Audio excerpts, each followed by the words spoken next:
My last video was on DCC++EX, and there was a lot to unpack there, and I really didn't give a chance to give my thoughts on the whole system. So today, I figured I would do that on Coffee and Trains.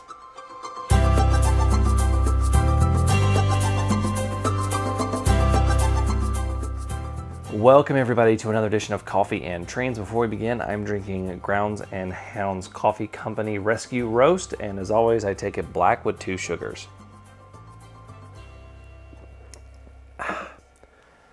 So today I really wanted to follow up on DCC++EX and really give my thoughts because in my opinion this really is a game changer for model railroading, and it enables a lot of people to be able to do a fairly easy conversion to DCC.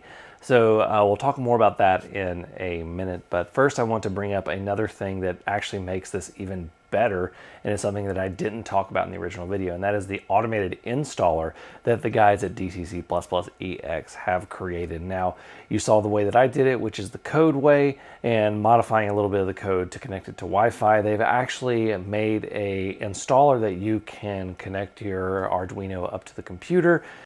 One thing to note about the automated installer, it is very well developed, but still technically in beta, so keep that in mind when you're using it. I'm using the 2.4 version, which works extremely well, what you see on screen, so just keep that in mind when you use the automated installer. They're still working on it. And install the system on there without going into the code, without going into the Arduino IDE. I have a link to the DCC++EX website, and they have all of that in there. It's literally so simple that they have great instructions on their website, and they have it for Windows. I believe they have it for Mac, and they have it for Linux. It's really, really simple and really, really easy to use, and they've got a great website for all of those resources. So let's get into my takeaways from my time so far with DCC++EX. The first thing that I want to highlight is the ease of the system. I'm talking about the ease of the construction and the relative ease of the installation for what it is. This build is literally a lot simpler than a lot of my Arduino projects. As a matter of fact, I'm pretty sure it's simpler than all of my Arduino projects in terms of the hardware build. And that's one thing that makes this so accessible, is you don't have to do any soldering, you don't have to do anything like that. You can certainly do that to make your connections more foolproof. You can design printed boards to be able to do all this, and you can get as complicated as you want, but you don't have to get that complicated to do it.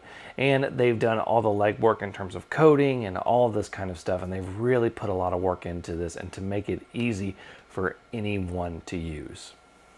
The next thing I want to talk about is cost, and this is the big one in my opinion. This is the really, really big appeal of DCC++EX, is the cost. I went out and priced a few versions of the base station, and I only did the Wi-Fi base station, but I was able to get all of the parts for, and I'm talking about per unit cost, so I may have had to buy a bulk pack of some of the components, but I was able to get down to $40 for buying the system and the power and everything you need to build it. And I think that that is really, really saying something. I'm not saying that you're going to be able to go out and find that right now, but that is the lowest I've been able to get. It did take a little bit of work, but you can get this pretty low. Getting it under $50 is very doable. Getting it under $75 is very hard not to do. So that's one really, really great thing about this, is the cost, and that's what's going to make it so much more accessible, because you take the cost of it, which puts it in the wheelhouse of almost any model railroader, and then you take it and you add that ease of construction, the ease of installation for what it is, and you really have a winner in terms of getting a lot of people to set up a DCC system and to get their model railroad up and running at a affordable price point. My third takeaway in all this is, for a DIY system, the level of support that is behind this is absolutely phenomenal. The guys at DCC++EX that are developing this, they have a website that rivals some commercially available products websites in terms of support. They have really put their heart and souls into writing this in a way that's very easy to understand with visuals that help you install, and they've really just done a fantastic job of building that website for the support. And they're not done there. There's also a Discord server, which I'll put a link to in the description below, that is just full of absolutely pretty much, it's the closest thing you can get with a system like this to live 24/7 tech support. And it's these constant streams and conversations and threads that you can actually talk with the creators, and you can talk with other people that are doing it, and you can troubleshoot your issues, and they'll reach out to you and things like that. So the level of support behind something like this, which is a DIY product essentially, is just absolutely astounding. And that's another great thing about DCC++ EX, because it is a complex product that has been made simple. But when you have an issue like this, most DIY products, you're kind of SOL and trying to piece together things. With this, you have a support system and you're able to go and ask questions. So that's a really, really good thing about this system. The last takeaway is really just conversations that I've had with them with some future things that they're working on that hopefully, and now this is absolutely zero guarantees that any of this is going to happen. These are just some things that they've had ideas for and things they want to try. They do want to try and get some commercially available throttles integrated so that they can use them. Again, no guarantee that's going to happen. They're working towards automation in terms of operations, crossing signals, things like that, having those all integrated, and then maybe even moving it to a different type of board, such as an RP240, which is a Raspberry Pi product, or even creating their own circuit board so it's their own product. And they are determined to make sure that this remains very affordable throughout the entire process. So that is all of my takeaways for DCC++ EX. I really love this system, and I really believe in what these guys are doing. I really wouldn't be sticking my neck out and giving it this much screen time if I did not believe that this is something that can really expand the hobby and can bring a lot of people that have been hesitant because of cost or other things like that. I really would not be giving it this much face time and giving it this much screen time if I didn't really believe that it is a game changer for our hobby in terms of the digital aspect. This thing can open a lot of doors to our hobby, and I really think it's great what they're doing here.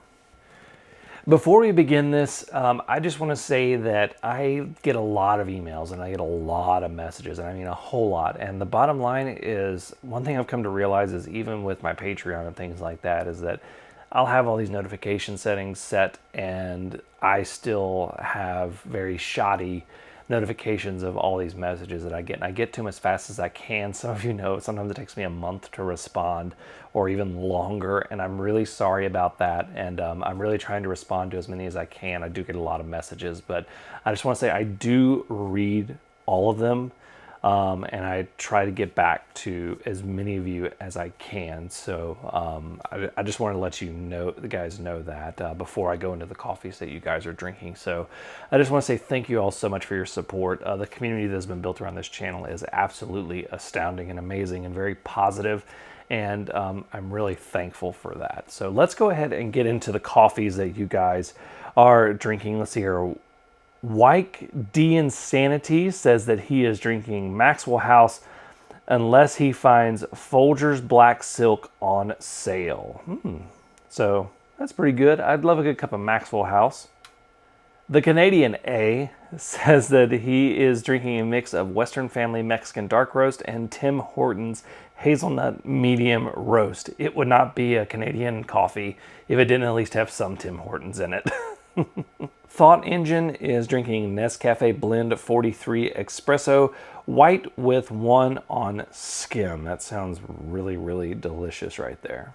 Peter Minigan is drinking Costco Colombian 2 Truvia in a 16-ounce cup. Now that sounds absolutely delicious, because honestly, I love most types of coffee. You have to work really hard for me not to like your coffee. So thank you guys so much for watching. I want to say a big thank you to all of my patrons. They are listed right here. You can become a patron for as little as $1 a month. They get to see advance notice of things, and if you're at the $5 level, you get a model of the month to print yourself on your 3D printers. So thank you guys so much for watching. Until next time, I'm Jimmy from the DIY and Digital. Stay safe, be kind, drink some coffee, and happy railroading.